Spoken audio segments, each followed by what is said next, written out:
Allah la yasukul khaira illallah. Bismillahi masyaallah la yasrifu su'a illallah. Bismillahi masyaallah ma kana min nikmatin fa minallah. Bismillahi masyaallah la khala. Alhamdulillah. Alhamdulillahilladzi arsala rasulahu bil huda wa dinil haqq liyudhhirahu 'ala dini kullih walau karihal kafirun. Asyhadu an la ilaha illallah wahdahu la syarikalah wa asyhadu anna Muhammadan abduhu wa rasuluh. Allahumma shalli wa sallim ala sayyidina Muhammadin wa ala alihi wa sahbihi ajmain wa man tabi'ahu bi ihsani ila yaumiddin, amma ba'd. Qala ta'ala fi kitabihil karim, a'udzu billahi minasyaitonir rajim, bismillahirrahmanirrahim. Ya ayuhan nasu qad ja'atkum mau'izatun mir rabbikum sudur wa sifaa'un lima fi suduri wa hudaw wa rahmatun lil mu'minin. Wa qala ta'ala idan a'udzu billahi minasyaitonir rajim wa nunazzilu minal qur'ani ma huwa sifaa'un wa rahmatun lil mu'minina wa la yazidud dhalimina illa khasara. Shadaqallahul adzim. Bapak, Ibu, kaum muslimin yang dirahmati Allah, wabil khusus jamaah Musholla An-Nur BBD 3 yang dirahmati Allah. Alhamdulillah, puji syukur atas nikmat Allah Subhanahu wa taala, kita pagi hari ini kembali bertemu melalui media sosial kita. Di tengah-tengah kita masih diuji oleh Allah, yaitu dengan adanya wabah corona ini. Mudah-mudahan ya kita tetap istiqomah menjaga majelis ilmu kita meskipun lewat media sosial, dan semoga ini menjadi pertanda kesungguhan kita untuk thalabul ilm, yaitu sebagai salah satu kewajiban yang Allah berikan kepada kita. Dan semoga dengan kita menjaga hukum Allah ini, kita dijaga oleh Allah. Semoga Allah segera mengangkat wabah yang menimpa di bumi ini, dan semoga kita tetap diberi keistiqomahan oleh Allah di jalan yang diridhoinya. Amin Allahumma amin. Salawat dan salam tak lupa kita aturkan kepada junjungan kita Nabiullah Muhammad sallallahu alaihi wasallam beserta keluarga beliau, sahabatnya, juga pengikut-pengikutnya yang setia mengikuti tuntunannya hingga akhir zaman. Bapak Ibu yang dirahmati Allah, kita masih melanjutkan ya kajian kitab Al-Khushu'u fi Sholati fi Daw'il Kitabi was Sunnah yang ditulis oleh beliau Dr. Said, yaitu Al-Qahtani. Nah, kita masuk pada yakni mengobati kekerasan hati atau mengobati hati yang sakit dan kelalaiannya, di mana ada 10 langkah jadi yang bisa mengobati penyakit hati ini atau kerasnya hati. Yang pertama adalah menepati janji kepada Allah Subhanahu wa taala. Yang kedua, banyak mengingat Allah dengan lisan dan hati, jadi zikrullah dengan lisan dan hati. Kemudian yang ketiga adalah meninggalkan dosa dan taubat. Kemudian yang keempat, tidak banyak tertawa, terbahak-bahak, jadi tidak banyak tertawa, itu termasuk mengobati penyakit hati. Dan yang kelima, banyak mengingat kematian, zikrul maut. Yang keenam adalah menyantuni orang miskin dan mengasihi anak yatim. Lalu yang ketujuh, ziarah kubur dan merenungi tempat kembalinya manusia ini. Dan yang kedelapan, melihat kampung orang binasa. Nah, kita nanti hari ini kita masuk yang ke-8. Insyaallah ke-8, ke-9 dan ke-10. Jadi ke-8 adalah melihat kampung orang binasa. Lalu yang ke-9 memetik faidah dari berbagai ungkapan hikmah al-hikmah. Dan yang ke-10 adalah mengobati penyakit hati dengan terapi sebagaimana dijelaskan oleh Imam Ibnu Qayyim al-Jauziyah. Nah, Bapak Ibu yang rahmatullahi Allah, pada pertemuan sebelumnya, 1 pekan yang lalu kita membahas tentang obat hati ini sampai pada yang ketujuh, yaitu ziarah kubur dan merenungi tempat kembali. Nah, terkait dengan ini maka ada bagian yang masih saya ingin sampaikan, yaitu apa yang dikatakan oleh sahabat Hani. Jadi Hani Maula Utsman, dari sahabat Hani, dia adalah maulanya sahabat Utsman bin Affan radhiyallahu anhu. Qala, dia berkata, jadi mantan budaknya Khalifah Utsman bin Affan. Ya, sahabat Hani ini mengatakan, idza waqafa ala qala kana Utsmanu radhiyallahu anhu, adalah sahabat Utsman radhiyallahu anhu, idza waqafa ala qabri, apabila dia itu berdiri, yaitu berdiri di samping kubur, maka beliau menangis. Sahabat Utsman ini menangis. Jadi kalau ya Allah berdiri di dekat kubur itu beliau menangis. Nah, hatta yablaul lihyatahu, sampai air matanya itu membasahi jenggotnya. Sampai air matanya itu membasahi jenggotnya. Jadi sahabat Utsman ini kalau berdiri dekat kubur, beliau menangis itu sampai ya air matanya itu membasahi jenggotnya. Jadi itu nangisnya berarti sangat terseduh-seduh ya. Kemudian fakila, ditanyakan lahu kepadanya, dikatakan kepadanya, tudkarul jannatu wan naru fala tabki. Ya, jadi engkau ini kalau surga dan neraka disebutkan al jannatu surga, wan naru dan neraka, fala tabki, engkau tidak menangis. Wa tabki min hadza, tapi mengapa Anda itu menangis karena kubur ini? Jadi kalau sahabat Utsman itu kalau disebutkan tentang surga neraka, beliau tidak menangis. Tapi begitu beliaunya itu berdiri di dekat kuburan, ini makbarohnya sahabat Utsman itu ada di Baqi ya, di makam Baqi. Itu beliau menangis.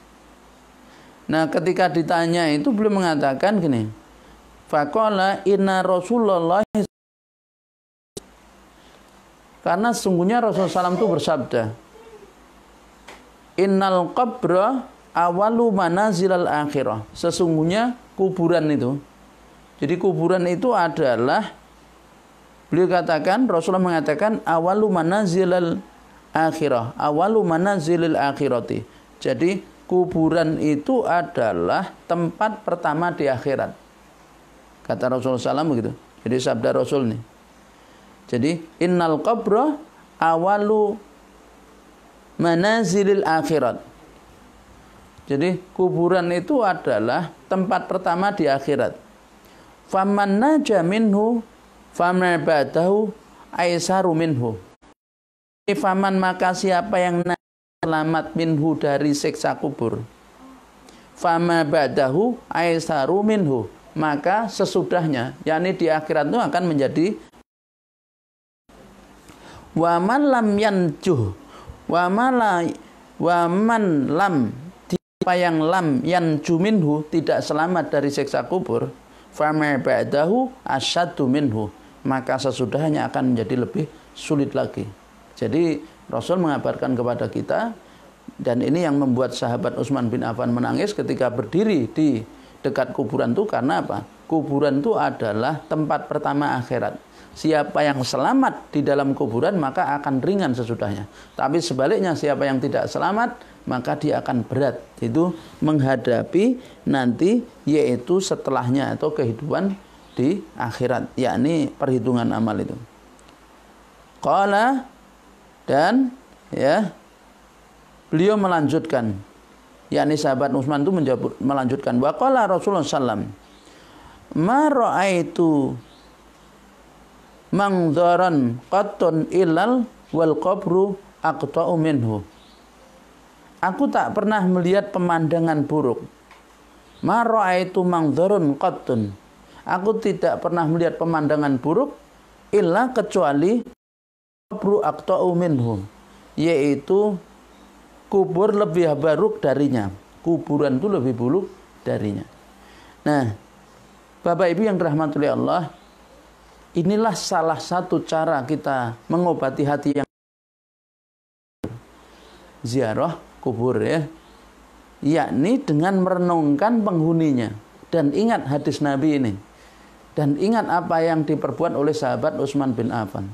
Ketika beliau dekat kubur, maka beliau menangis ya, karena ingat Rasul menyampaikan bahwa kuburan itu adalah tempat pertama di akhirat. Siapa yang selamat dari kuburan, maksudnya dengan selamat di dalam kubur, maka akan mudah urusan yang sudahnya. Sebaliknya, siapa yang dia tidak selamat di dalam kubur itu, maka dia nanti akan berat itu membawa beban nanti di akhirat. Dan Rasul mengatakan seburuk-buruk pemandangan itu adalah kuburan ya. Nah, itu yang ketujuh ya. Kemudian kita masuk yang kedelapan, yaitu untuk mengobati hati. Yang kedelapan, beliau Dr. Said Al-Qahtani ini ya, beliau mengatakan bahwa salah satu cara mengobati hati, sakit hati atau melunakkan hati yang keras adalah an-nadhru fi diyaril halikina. Jadi an-nadhru fi diyaril halikina, yakni melihat kampung kaum yang telah dibinasakan oleh Allah Subhanahu wa taala. Jadi kita, kalau bahasa kita, wisata religi, tapi ke kampung yang dulu dihuni oleh suatu kaum berbuat maksiat kemudian dimusnahkan oleh Allah Subhanahu wa taala. Nah, untuk apa? Agar bisa mengambil pelajaran. Misalnya kalau kita sekarang kampung yang dihancurkan oleh karena kemaksiatan seperti di Al-Ahqaf, yaitu pegunungan berbatu di daerah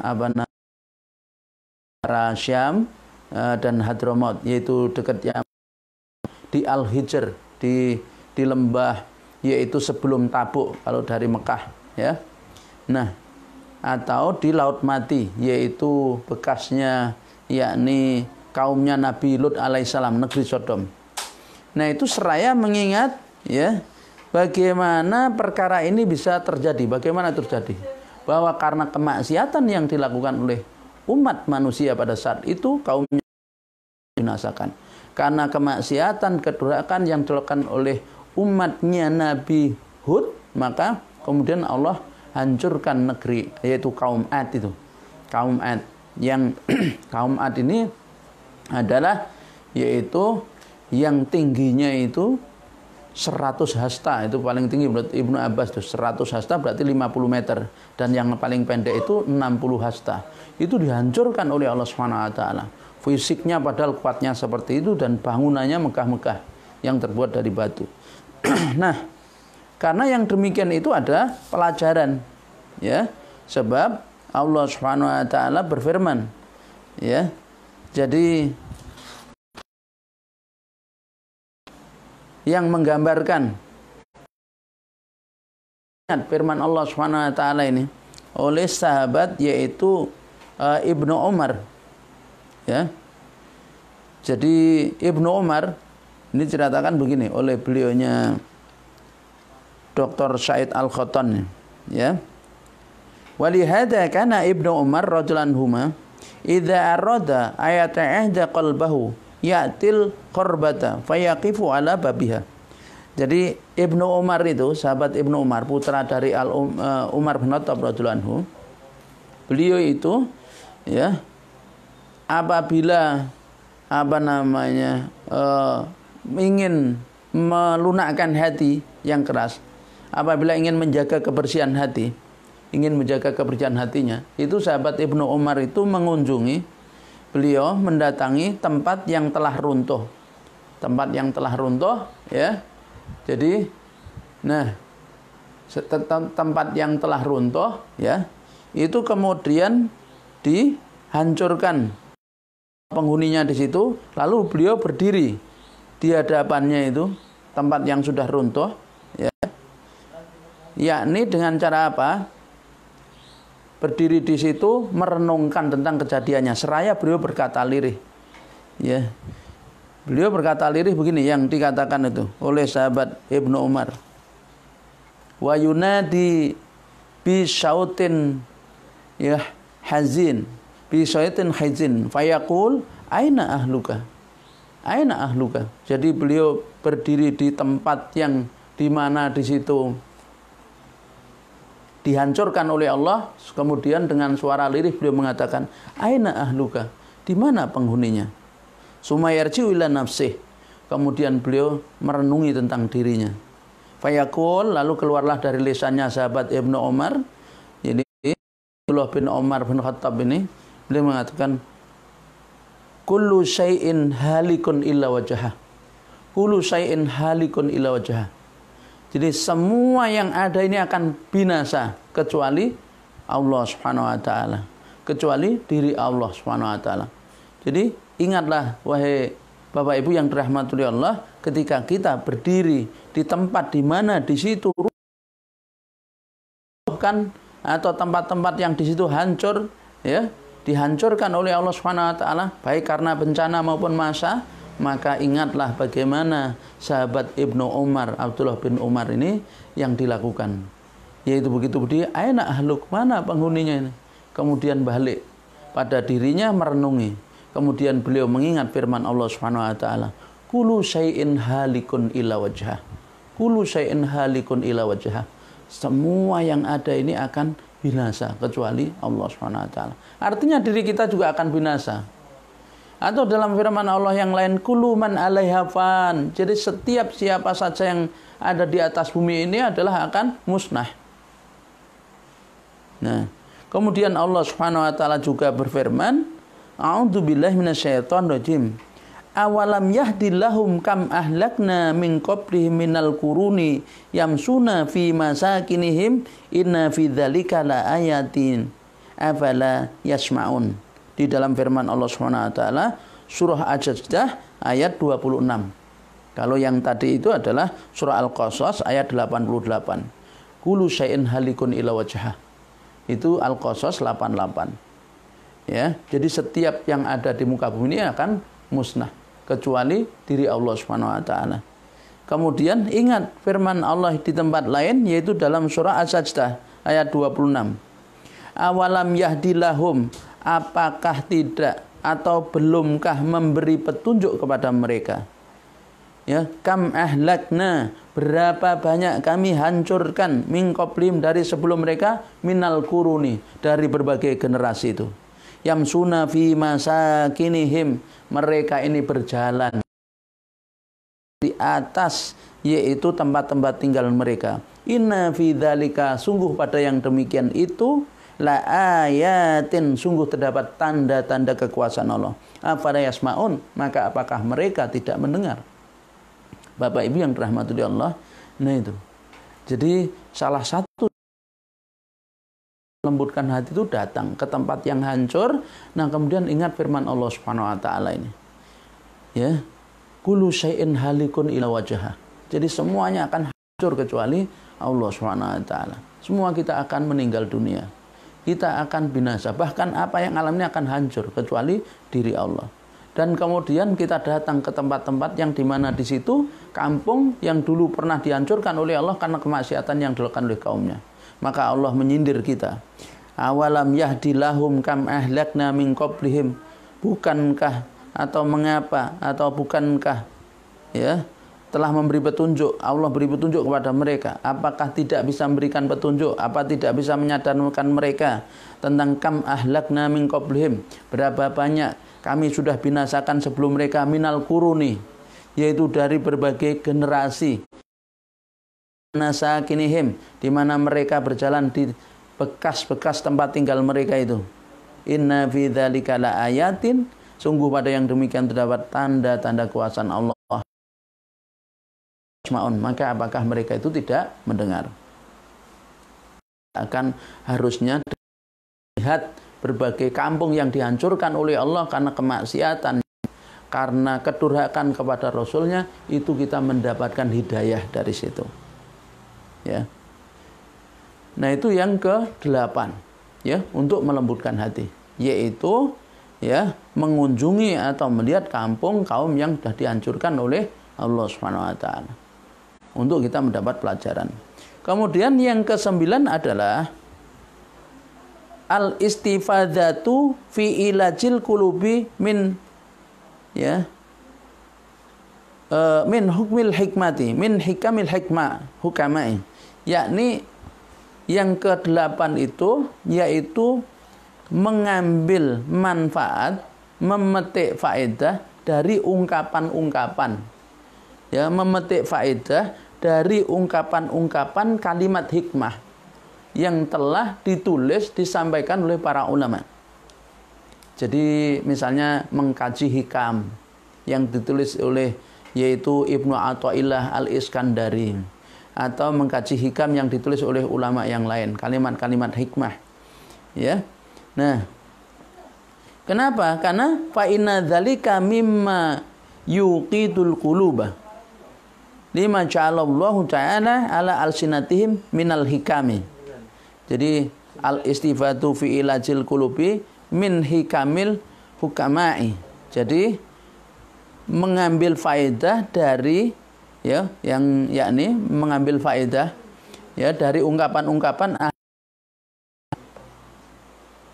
Kenapa? Karena sesungguhnya yang demikian itu, di dalam yang demikian itu yaitu kalimat-kalimat hikmah yang dikeluarkan oleh para ulama itu ada nasihat-nasihat yang luar biasa yang Allah Subhanahu wa taala itu menjadikan hati kita itu akan tersentuh dengan itu.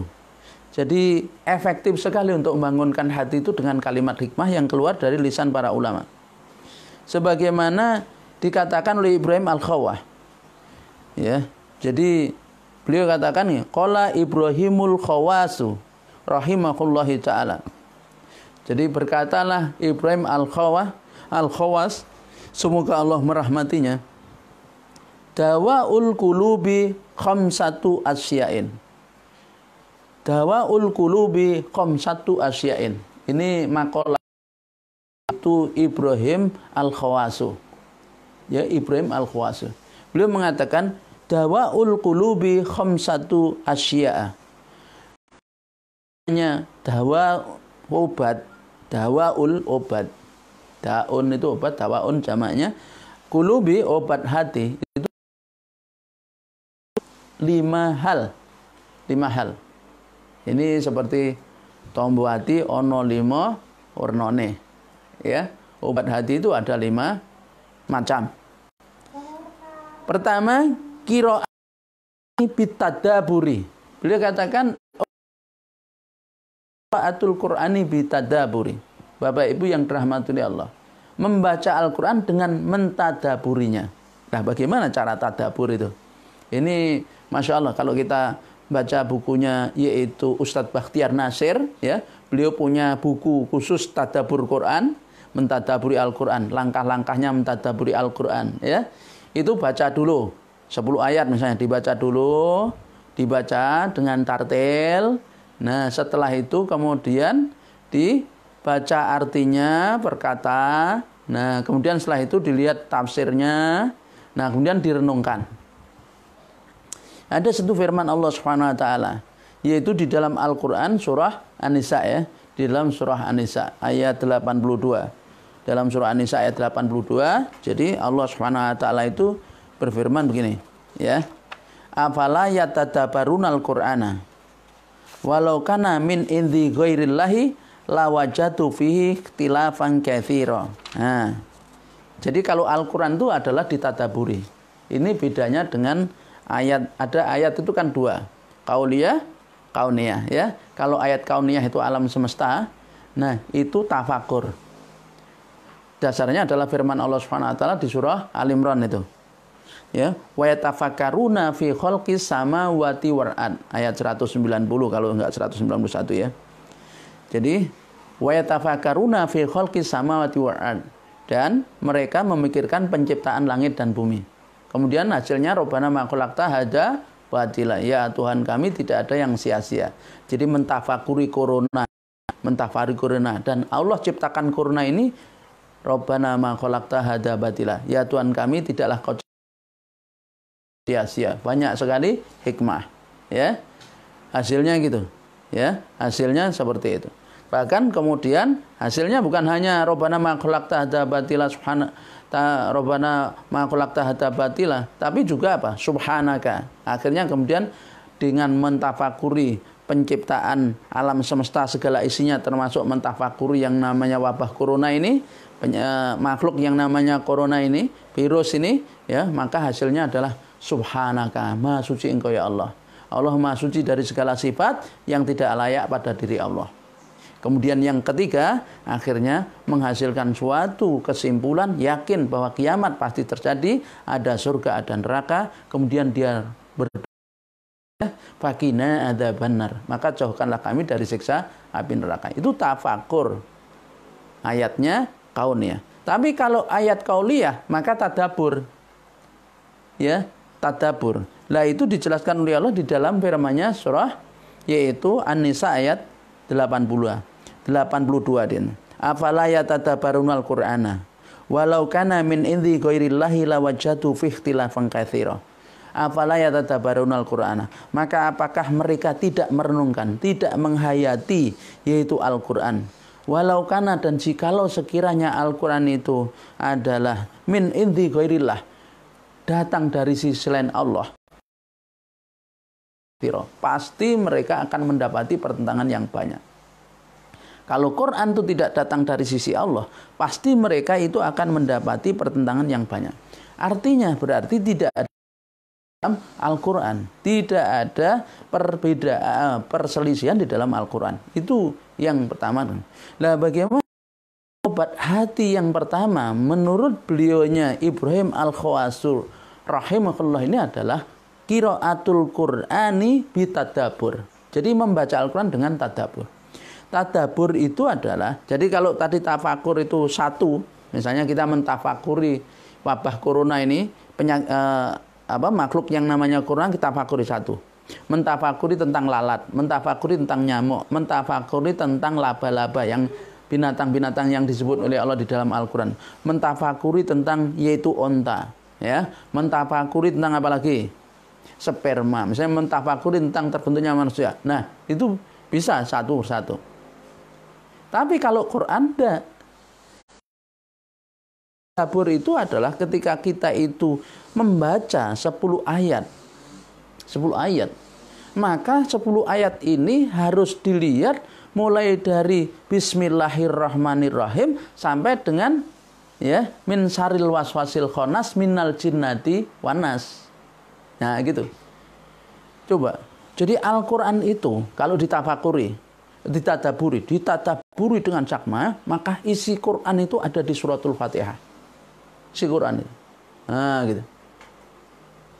Jadi, maka ketika orang mentadaburi alif lam mim di dalam surah Al-Baqarah, itu harus dipandang mulai dari Bismillahirrahmanirrahim sampai dengan Anas yang akhir itu.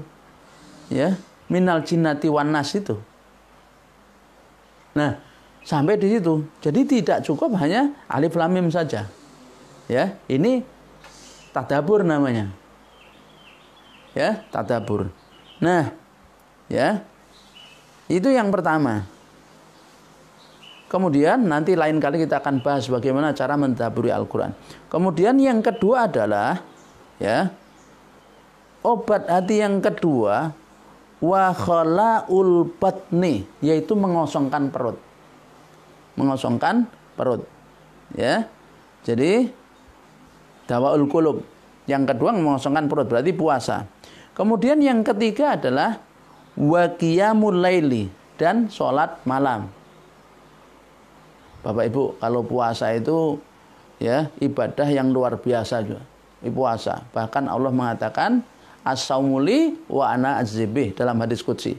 Puasa itu untukku dan aku akan yang beri balasan. Dan insya Allah mudah-mudahan kita nanti dipertemukan dengan bulan puasa, yaitu bulan Ramadan ya. Nah, kemudian yang ketiga qiyamul lail. Qiyamul lail ini juga ibadah yang sangat keren ya. Kenapa? Karena tidak ada yang bisa melakukan qiyamul lail kecuali hamba-hamba Allah yang dipilih oleh Allah. Artinya yang dia itu betul-betul karena Allah. Jadi ibadah di antara ibadah yang tidak bisa ditiru oleh orang munafik itu adalah qiyamul lail. Di antara ibadah yang tidak bisa ditiru oleh orang kafir itu adalah qiyamul lail. Enggak ada orang kafir itu salat tahajud. Enggak ada orang munafik itu salat tahajud. Ya. Nah, gitu. Tapi kalau sedekah masih bisa ditiru oleh siapapun. Ya. Puasa bisa jadi. Tapi kalau qiyamul lail, nah ini luar biasa. Yang keempat adalah watadarru'u indas sahari. Jadi watadarru'u indas sahari. Yaitu yang keempat adalah yaitu watadarru', merendahkan diri. Indas sahuri, di waktu sahur. Di waktu sahur. Berarti ini qiyamul lail kemudian disambung dengan waktu sahur, dia tadarru', merendah, berdoa di waktu sahur. Tadarru' mendahkan indah syahri. Itu yang keempat. Dan yang kelima adalah wa mujalasatu sholihin, yaitu duduk bersama orang-orang. Jadi menurut beliaunya, yaitu beliau Ibrahim Al-Khawas ini, ya, dawaul qulub, obatnya hati itu ada 5. Yaitu membaca Al-Quran dengan tadabbur, jadi merenungi, menghayati, kemudian ya itu puasa, mengosongkan perut, yang ketiga qiyamul lail, salat malam, yang keempat yaitu tadarru', ya, tadarru' indas sahari, yaitu merendah, ya, artinya berarti dia di waktu sahur banyak berdoa, dan yang kelima wa mujalasatul as-sholihin al-mujadalun, jadi duduk bersama orang-orang yang soleh. Nah, kemudian ya itu kalam hikmah, dan ini adalah termasuk cara bagaimana kita mengobati hati yang keras. Jadi dengan kalam hikmah ini. Ya, kemudian wa nukila an Luqmanul Hakim, dan dinukil dari Luqman Hakim. Jadi Luqmanul Hakim, Luqman ahli hikmah. Jadi salah satu orang yang namanya diabadikan oleh Allah di dalam Al-Quran, bukan Nabi, bukan Rasul, adalah Luqman. Dalam surah Luqman, ya, beliau adalah ahli hikmah. Menurut satu riwayat, dalam beberapa banyak tafsir dijelaskan Luqman ini adalah berkulit hitam. Ya, ada yang mengatakan dia seorang budak, tapi ahli hikmah.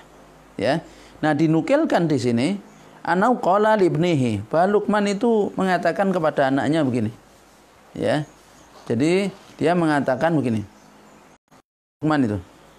Jadi jami'tu laka hikmati fisit, ya. Jami'tu laka, jadi aku kumpulkan untukmu, ya, hikmati, kalam hikmahku, fisiti kalimatin, pada 6 kalimat. Coba Bapak Ibu, Luqman al-Hikmah ini menasihati anaknya. Jadi aku kumpulkan, ya, untuk dirimu pada nasihatku itu dalam 6 kalimat. Ya. Yang pertama, i'mal lidunya bimigdari baqaika fiha. Jadi ikmal, ya, i'mal lidunya bimigdari baqaika fiha. Jadi berbuatlah untuk dunia sesuai lama tinggalmu di dalamnya. Udah, kamu berbuatlah untuk dunia itu sesuai berapa lama kamu tinggal di dunia itu. Nah, jadi suruh beramal, ya, untuk dunia itu sesuai dengan lamanya. Kemudian wa i'mal lil akhirati bi miqdari baqaika fiha.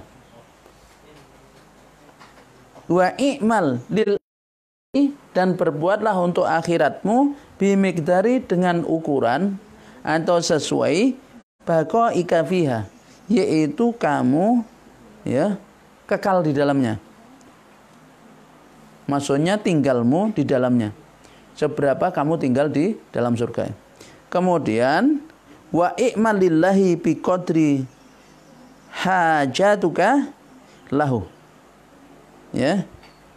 Jadi, dan lakukanlah ketaatan kepada Allah, berbuat amalah untuk Allah, beramalah karena Allah sejauh kebutuhanmu padanya. Wa i'mal minal maksiati bimikdarin ma tutiku minal ukubah. Jadi dan berbuatlah kamu maksiat, lakukan kemaksiatan sebanyak engkau mampu memikul siksaan. Jadi sebanyak engkau mampu memikul siksaan. Ya. Kemudian beliau lanjutkan ya. Jadi 1 2 4. Yang kelima, wala tus'alu ya, wala tas'al illa man la yahtaju ila ahadin. Wala tas'al, dan janganlah kamu meminta illa kecuali ya kepada orang yang tidak butuh kepada seorang pun. Ya, janganlah kamu minta kecuali kepada yang tidak butuh pada seorang pun. Jadi wala tas'al illa man la yahtaju ila ahadin. Ya, janganlah kamu minta kecuali kepada yang tidak butuh pada seorang pun. Siapa yang tidak butuh pada seorang pun? Allah Subhanahu wa taala. Siapa yang mampu kuat untuk menahan siksaan? Ya, siksaan yang paling ringan dalam penjelasan hadis itu nanti di hari kiamat itu sebongkah api neraka diletakkan di kaki, membuat otak mendidih. Nah, jadi ini contoh kalam hikmah. Kemudian yang keenam, wa idza aradta an ta'siyallaha fa'si fi makanin la yaraka fi. Jadi kalau kamu mau berbuat maksiat, maka carilah suatu tempat yang Allah tidak melihatmu. Ya, jadi ada kalam hikmah dinukilkan dari Luqmanul Hakim ini, kalam hikmah ketika menasihati anaknya, aku kumpulkan, aku jadikan satu nasihat hikmahku ini, nasihatku kepadamu pada 6, yaitu 6 kalimat. Berbuatlah untuk dunia sesuai lama tinggalmu di dalamnya. Berbuatlah untuk akhirat sesuai lama tinggalmu di dalamnya.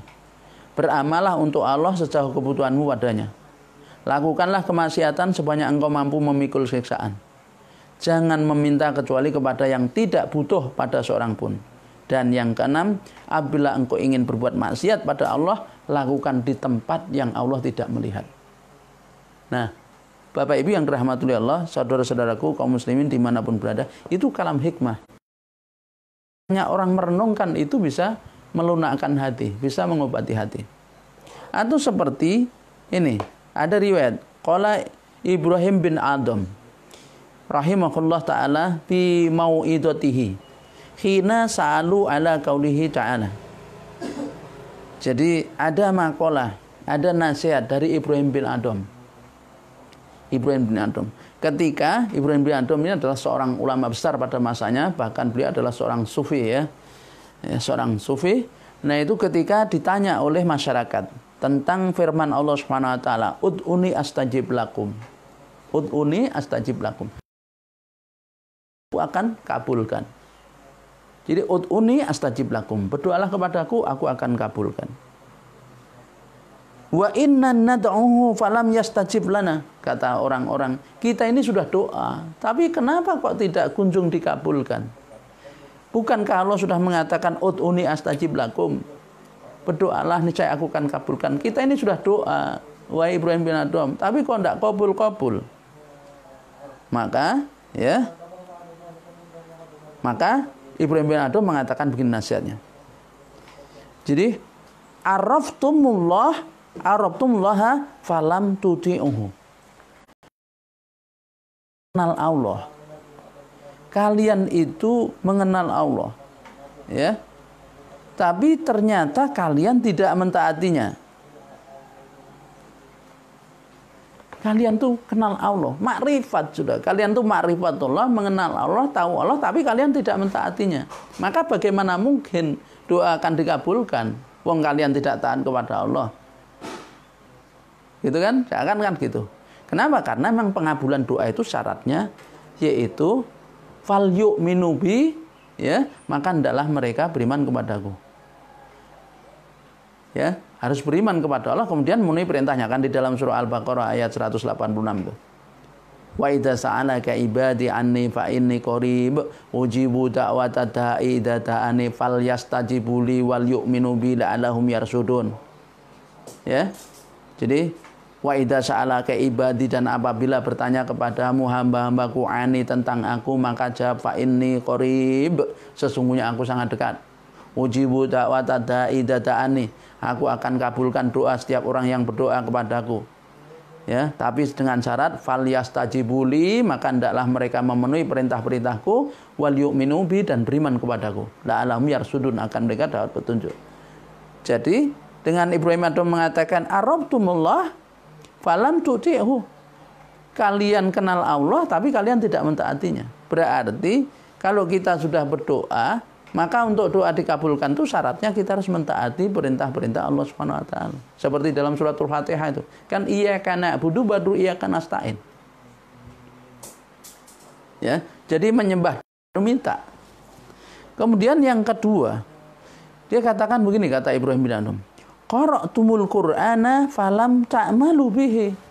Kalian tuh baca Quran tapi kalian tidak amalkan. Apa isinya? Bagaimana doa akan dikabulkan? Jadi Quran dibaca, bahkan diperlombakan, tapi isinya diinjak-injak. Isinya tidak diamalkan, isinya ditentang. Bahkan ada orang yang memperjuangkan, ya, tegaknya hukum Allah dituduh makar, misalnya. Nah, ini bagaimana akan dikabulkan doa itu? Wong hukum Allah ditolak, hukum Allah ditentang, bahkan dihalang-halangi. Maka bisa dikabulkan. Maka ketika orang berdoa tidak dikabulkan, kenapa? Karena mereka membaca Quran, bahkan dikhatamkan khataman kemana-mana, qara'tumul Qur'ana, tapi falam ta'malu bihi, kalian tidak mengamalkan isinya. Kemudian yang ketiga, wa'adiyatum hubbar Rasulillah, hubbar Rasulullah, hadiyatum, ya, hubbar Rasulullah SAW wa taraktum sunnatahu. Kalian ngaku cinta kepada Rasul, tapi kalian tinggalkan sunnahnya. Katanya cinta Rasulullah. Tidak cukup baca sholawat. Baca sholawat adalah suatu hal amalan yang sangat bagus, tapi tidak cukup. Buktikan sholawat kita itu dengan amal, dengan mencontoh Rasul, dengan mengikuti sunnah Rasul. Sunnah Rasul bukan hanya di sholat duha, bukan hanya puasa Senin Kamis, bukannya puasa Ayyamul Bid. Sunnah Rasul yang dimaksud itu adalah tuntunan Rasulullah semuanya, termasuk mana mengelola negara. Katanya cinta Rasul, tapi mengelola negara mengambil dari apa? Adam Smith, David Ricardo, ya, Plato. Tapi tuntunan Rasul ditinggal. Sunnah-sunnah Rasulullah dalam mengelola negara, mengelola ekonomi, ya, itu ditinggal. Dalam bagaimana menghadapi, mencegah wabah, ya, yang pandemi tidak dicontoh. Ya. Yang diambil hanya kalau ada duitnya saja. Sunnah-sunnah Rasul yang ada duitnya diambil. Nah, ini bagaimana bisa? Ya, bagaimana Allah itu akan mengabulkan doa? Wong kita itu katanya mencintai Rasulullah, tapi justru menentang ketika apa? Sunnah Rasul ini diperjuangkan. Nah, itu. Nah, Bapak Ibu yang dirahmati Allah, maka doa-doa menjadi tidak terkabul. Kemudian, ya, kalian mengaku yaitu ingin masuk surga. Wada'iyatumul hubbal jannati walam ta'malu laha. Jadi orang pada ingin masuk surga, tapi ternyata apa? Tidak beramal yang bisa mengantarkan ke surga. Kata Ibrahim bin Adham, kalian ini semua tahu ingin masuk surga, tapi kalian tidak melakukan amalan yang mengantarkan ke surga. Wa qultum innal mauta wa ja'aitum khaufun nar. Kalian ngaku bahwa kalian itu takut neraka, walam tantahu anid dunubi. Tapi kalian tidak berhenti dari berbuat dosa-dosa. Nah, Ibrahim bin Adham mengatakan, kalian ngaku takut neraka, tapi kalian tidak berhenti dari dosa. Dosa terus dilakukan. Nah, kemudian wa qultum innal mauta haqqun walam tasta'du lahu. Kalian mengaku bahwa kematian itu pasti. So, kematian itu sesuatu yang tidak mempersiapkan diri ya untuk mati itu. Kemudian wa istaqaltum bi uyubi ghairikum, kalian sibuk dengan dosa-dosa orang lain, aib-aib orang lain, tapi walam tangduru ila uyubikum, kalian tidak melihat aib kalian sendiri. Ya. Wa ta'kuluna rizqallahi wala tashkurun, kalian memakan rezeki Allah tapi kalian tidak bersyukur. Wa tadfanuna wa tatafnuna amwatikum wala ta'tabiruna, kalian tuh mengubur orang-orang mati. Coba kita lihat, kena wabah corona ini begitu meningkat, orang meninggal banyak. Ada yang di Amerika itu sampai 1000 orang sehari itu ya kena wabah. Di sini juga ya itu ternyata apa? Kalian tidak mengambil pelajaran. Kalian tidak mengambil pelajaran. Ini itu adalah kalam hikmah dari Ibrahim bin Adham. Jadi ketika ditanya tentang masalah ud'uni astajib lakum, kita ini sudah berdoa, Allah berfirman, doalah pasti kalian akan aku kabulkan. Aku akan kabulkan. Tapi kenapa kita doa kok tidak kabul? Maka diingatkan, ya, dinasihati kalam hikmah. Udah, kalian tuh mengenal Allah tapi tidak mentaati. Kalian baca Quran tapi tidak mengamalkan isinya. Kalian itu mengenal syaitan tapi ternyata malah kalian berteman. Kalian mengaku cinta Rasul tapi ternyata kalian tinggalkan sunnah-sunnahnya. Kalian mengaku ingin masuk surga tapi tidak beramal, amalnya ahli surga. Kalian mengaku takut neraka tapi tidak berdosa. Dan kalian katakan kematian itu pasti tapi kalian tidak pernah mempersiapkan diri. Dan kalian sibuk dengan aib orang lain, lupa dengan aib diri sendiri. Dan kalian kubur orang-orang itu. Setiap orang meninggalkan, tapi kalian tidak mengambil pelajaran. Bapak Ibu, itu diantara contoh kalam hikmah. Ya, suatu ketika ada kisah yang lain, yaitu suatu ketika Ibrahim bin Adham ini didatangi oleh seorang pemuda. Seorang pemuda ini ahli maksiat. Dia kerjaannya berbuat dosa, berbuat maksiat. Dia minta nasihat. Ya Aba Abdillah, tolong saya dinasihati. Kemudian saya ini ahli maksiat, saya berbuat dosa sering gini. Kata Ibrahim bin Adham, tidak apa-apa, tidak apa-apa. Kamu berbuat dosa tidak apa-apa, asalkan bisa mengamalkan 5 perkara. Coba, asal bisa mengamalkan 5 perkara. Ya, kan luar biasa itu. Boleh berbuat dosa asal bisa 5 perkara. Perkara yang pertama apa? Tidak apa-apa, kamu berbuat dosa, tidak apa-apa, asalkan ya jangan dilakukan di bumi Allah, jangan tinggal di bumi Allah SWT. Jadi kamu berbuat dosa sana di planet Mars atau Jupiter sana, asal jangan tinggal di bumi Allah. Ya, kan bingung deh. Loh, terus saya disuruh tinggal di mana? Bukankah bumi ini bumi Allah? Nah ya, kalau kamu sudah tahu ini bumi Allah, terus kamu berbuat dosa, maksiat di dalamnya, itu apa tidak? Nah gitu. Sama dengan itu menentang Allah SWT. Itu yang pertama. Gak apa-apa. Ya, tidak mau menerapkan hukum Allah gak apa-apa, asal jangan tinggal di bumi Allah SWT. Allah, asalkan Anda tidak tinggal di bumi Allah SWT. Kalau orang tetap tinggal di bumi Allah tapi tidak mau menerapkan hukum Allah, berarti dia sama dengan menentang Allah Subhanahu wa Ta'ala. Nah itu tidak langsung dicabut nyawanya, itu untung itu. Masih murah Allah Subhanahu wa Ta'ala. Terus yang kedua, apa katanya? Tidak apa-apa kalau kamu yang pertama tidak bisa mengamalkan, asal bisa mengamalkan yang kedua ini. Kalau kau tetap tinggal di bumi Allah, kalau mau maksiat, cari tempat. Jangan sampai Allah tahu. Bagaimana mungkin katanya? Bukankah di seluruh tempat ini Allah melihatnya? Lah ya, kalau kau itu sudah tahu bahwa tidak ada satu tempat kecuali Allah melihat, berarti kau sama dengan berbuat maksiat di hadapan Allah Subhanahu wa Ta'ala. Ya. Nah, kemudian yang ketiga apa? Kalau kamu tidak bisa 1 dan 2, asalkan bisa yang ketiga tidak masalah. Ya, tidak masalah. Kau mau berbuat maksiat boleh, ya. Siapa saja. Mau berbuat silahkan, asalkan bisa mengamalkan yang ketiga ini. Kalau 1, 2 tidak bisa, yang ketiga, apa yang ketiga? Yang ketiga, ya, jangan kau makan rizki Allah. Kalau kamu tetap berbuat maksiat, tidak apa-apa. 1, 2 tidak bisa, masih tetap tinggal di bumi Allah, tidak bisa. Sekarang yang ketiga ini, jangan makan rizki Allah. Kaget dia, lu, bagaimana mungkin, bukankah semua ini adalah dari Allah? Nah, kalau kamu sudah tahu, tinggal di bumi Allah, tidak ada satu tempat kecuali Allah tahu, dan kau ini makan rizkinya Allah, lo kau kok durhaka kepada Allah itu loh. Coba itu pikir gitu katanya. Baik. Terus kalau kamu maksiat nggak bisa 1, 2, 3, asalkan bisa yang keempat, tidak apa-apa, asal bisa yang keempat.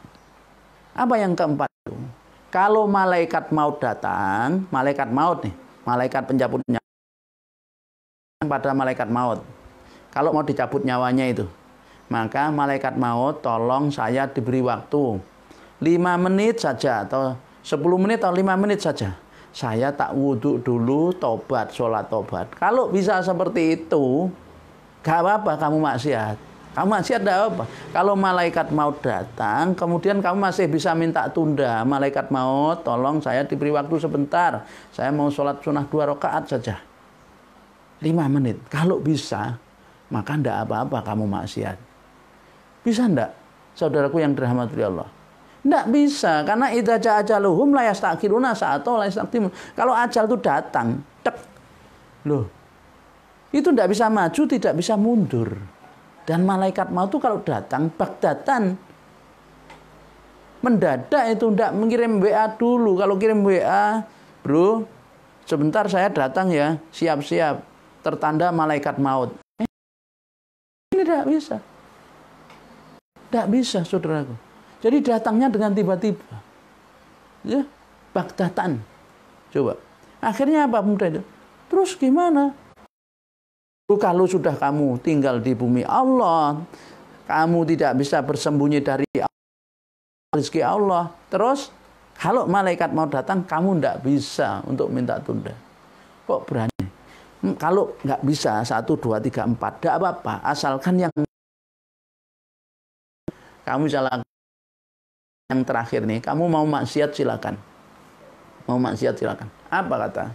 Yaitu nanti di yaumul qiyamah, itu kalau kau diseret malaikat Jabaniyah, mau dimasukkan neraka, jangan mau. Kalau kamu bisa melawan malaikat Jabaniyah, kalau kamu bisa ya itu menghentikan atau menolak ajakan seretnya oleh malaikat Jabaniyah, tidak apa-apa kamu maksiat.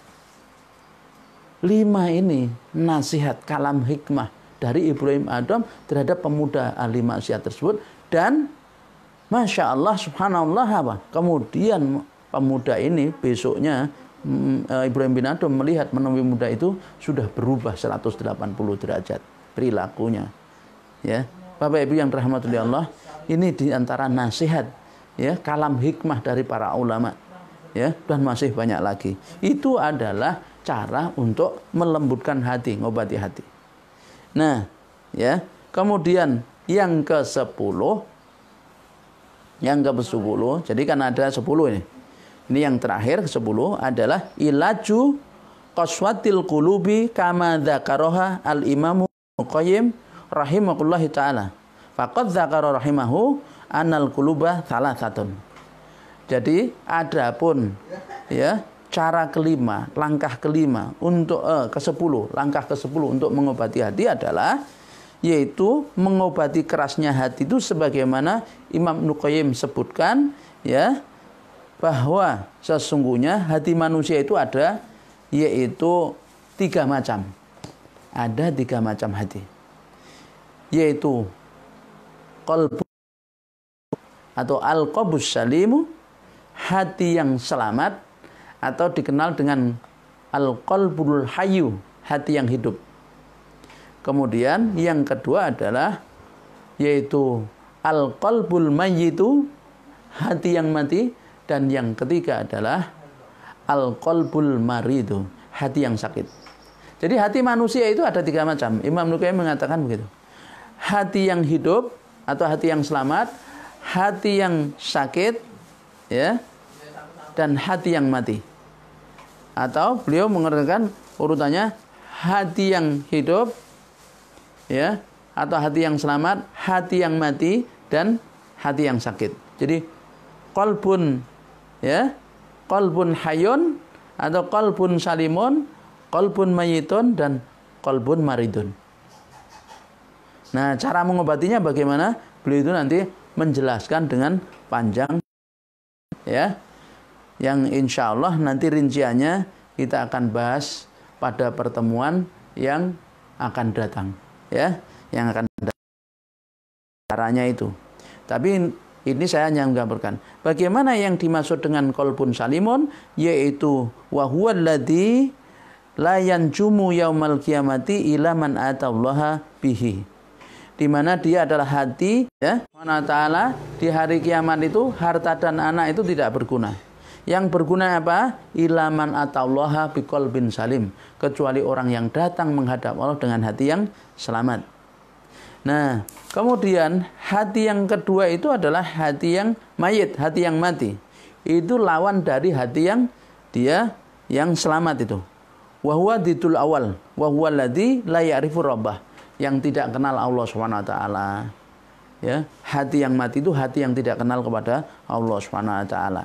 Hatinya orang kafir, orang munafik, itu hati yang mati. Dan yang ketiga adalah qalbun maridun, hati yang sakit. Kenal Allah tapi juga kadang-kadang lupa. Taat kadang maksiat. Ini hati orang yang sakit itu. Dia katakan bahwa, ya, yakni huwa qalbun lahu hayatun wa bi ilatun. Jadi dia hati yang hidup tapi juga kadang dia ada penyakitnya. Nah, ini 3 macam hati Bapak Ibu yang dirahmati Allah, yang insya Allah nanti bagaimana cara mengobati hati yang sakit, yaitu kita akan jelaskan metodenya Imam Ibnu Qayyim Al-Jauziyah pada pertemuan berikutnya. Saya mohon maaf, akhirul kalam, kita tutup dengan doa. Subhanakallahumma wa bihamdika asyhadu alla ilaha illa anta astaghfiruka wa atubu ilaik. Mudah-mudahan menjadi ilmu yang bermanfaat, membuat kita semakin taat kepada Allah Subhanahu wa taala. Akhirul kalam, wassalamualaikum warahmatullahi wabarakatuh.